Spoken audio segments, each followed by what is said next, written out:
All right, so Ukrainian President Zelensky releasing a 10-part peace plan, which outlines key areas such as restoring Ukraine's territorial integrity and the establishment of a special tribunal to prosecute Russian war crimes. For more on this, let's welcome in Ukrainian Parliament member Kira Rudik. Kira, appreciate you being here. Hello, thank you so much for having me. Happy holidays. Okay, so during this whole conflict, we've been following it quite a bit, but this 7-part peace plan, does it give anything to Russia, or is it basically like, no, restore our borders as is?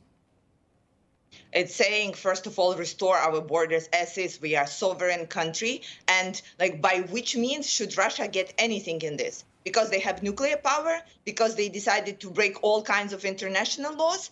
Is this something that you want to appease in 21st century, saying, yeah, you can attack a sovereign country, and then you will be able to negotiate part of that to keep with you?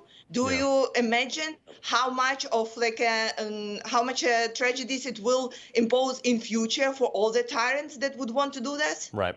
Well, but that's the question is like, obviously, I agree, we're a sovereign nation.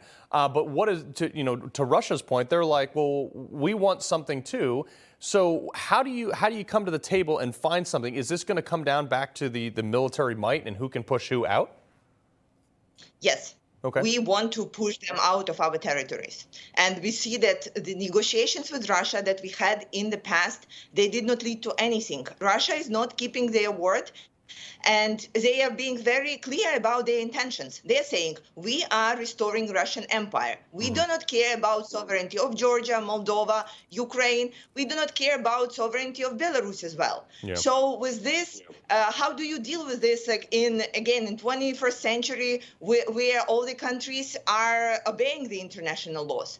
And so what do you do when there is a country that says, I want to grab other countries' territories? And again, it creates a dangerous precedent because we know there are so many other countries like that that are just watching how the democratic world would react. Yeah, so Russia actually also continues these missile strikes across pretty much all of Ukraine.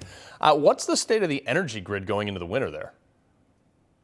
Well, we are one step away from a total blackout. So today, just a couple of hours ago, there was another massive attack of Russian missiles on our cities.